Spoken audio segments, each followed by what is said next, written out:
ಅಕ್ಷಯ್ ಕುಮಾರ್ ಅವರ ಮಗ 4,500 ಸಂಬಳಕ್ಕೆ ಕೆಲಸ ಮಾಡ್ತಿದ್ರಂತೆ. अक्षय कुमार के बेटा 4.5 की नौकरी कर लो.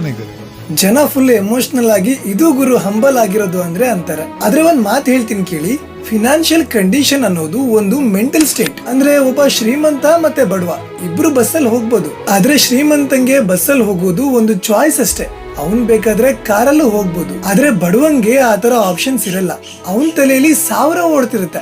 ಈ ತಿಂಗಳು ಮನೆ ಖರ್ಚನ್ನ ಹೆಂಗ್ ನಿಭಾಯಿಸೋದು, ಗ್ಯಾರಂಟಿ ಇಲ್ದಿರೋ ಈ ಕೆಲಸ ನಂಬ್ಕೊಂಡು EMI ಮಾಡ್ಬೋದಾ, ಹಿಂಗೆ ಏನೇನೋ ಓಡ್ತಿರುತ್ತೆ. ಈ ಸೆಲೆಬ್ರಿಟಿಗಳು ನಾವು ತುಂಬಾ ಸ್ಟ್ರಗಲ್ ಮಾಡಿದೀವಿ ಅಂತ ಹೇಳೋದನ್ನ ನೀವು ಕೇಳೇ ಇರ್ತೀರಾ, ಆದ್ರೆ ಅವ್ರ ಸ್ಟ್ರಗಲ್ಲೇ ಬೇರೆ. ಯಾರೋ ರೋಲ್ಸ್ ರಾಯ್ಸ್ ಓಡಿಸ್ತಾ ಇದ್ರೆ ನಾನಿನ್ನು BMW ಅಲ್ಲಿ ಓಡಾಡ್ತಿದ್ದೀನಿ, ಈ ತರ ಇರುತ್ತೆ ಅವರ ಸ್ಟ್ರಗಲ್. ನೀವು ಚಿಕ್ಕ ವಯಸ್ಸಿಂದ ಯಾವ ಫಿನಾನ್ಷಿಯಲ್ ಕಂಡೀಷನ್ ಅಲ್ಲಿ ಬೆಳ್ತಿದ್ದೀರಾ ಅನ್ನೋದ್ರ ಮೇಲೆ ನಿಮ್ಮ ಪರ್ಸನಾಲಿಟಿ ಮತ್ತೆ ಕಾನ್ಫಿಡೆನ್ಸ್ ಡಿಸೈಡ್ ಆಗುತ್ತೆ. ಅದಕ್ಕೇನೆ ಶ್ರೀಮಂತರ ಮನೆ ಮಕ್ಕಳು ಮಾತಾಡೋ ಸ್ಟೈಲ್, ಅವರ ಕಾನ್ಫಿಡೆನ್ಸ್, ಅವರ ಡ್ರೆಸ್ಸಿಂಗ್ ಸೆನ್ಸ್ ಆಟೋಮೆಟಿಕಲಿ ಚೆನ್ನಾಗಿರುತ್ತೆ. ಹಂಗಂತ ನೀವೇನ್ ಕಮ್ಮಿ ಅಲ್ಲ, ನಿಮ್ಗ ಎಕ್ಸ್ಪೋಜರ್ ಸಿಕ್ಕಿರಲ್ಲ, ನಿಮ್ಗ ಆಪ್ಷನ್ಸ್ ಇರಲ್ಲ. ಒಬ್ಬ ಮಿಡಲ್ ಕ್ಲಾಸ್ ವ್ಯಕ್ತಿ ಒಂದು ಹೊಸ ಫೋನ್ ಅಥವಾ ಬೈಕ್ ತಗೊಂಡ್ರೆ ಒಳಗಡೆಯಿಂದ ಅವನು ಜಾಸ್ತಿ ಹೊತ್ತು ಖುಷಿಯಾಗಿರಲ್ಲ, ಯಾಕಂದ್ರೆ ಅದ್ರ EMI ಹೆಂಗ್ ಕಟ್ಟೋದು ಅನ್ನೋ ಟೆನ್ಷನ್ ಅವನ ತಲೆಯಲ್ಲಿ ಓಡ್ತಿರುತ್ತೆ. ಒಂದು ದೊಡ್ಡ ಹಾಸ್ಪಿಟಲ್ ಬಿಲ್ ಸಾಕು ನಮ್ಮನ್ನ ದಿವಾಳಿ ಮಾಡೋದಕ್ಕೆ. ಶ್ರೀಮಂತರಾಗ್ಬೇಕು ಅನ್ಕೊಳ್ಳೋದು ತಪ್ಪಲ್ಲ, ಆದ್ರೆ ಲೈಫ್ ಎಲ್ಲಾರ್ಗೂ ಒಂದೇ ತರದ ಅವಕಾಶ ಕೊಡಲ್ಲ. ಕೆಲವರು ರೇಸ್ ನ ಕಾರಲ್ಲಿ ಶುರು ಮಾಡಿದ್ರೆ ಇನ್ ಕೆಲವರು ಅದೇ ರೇಸ್ ನ ಬರಿಗಾಲಲ್ಲಿ ನೆಡ್ಕೊಂಡು ಶುರು ಮಾಡಿರ್ತಾರೆ. ಸೊ ಲೈಫ್ ನ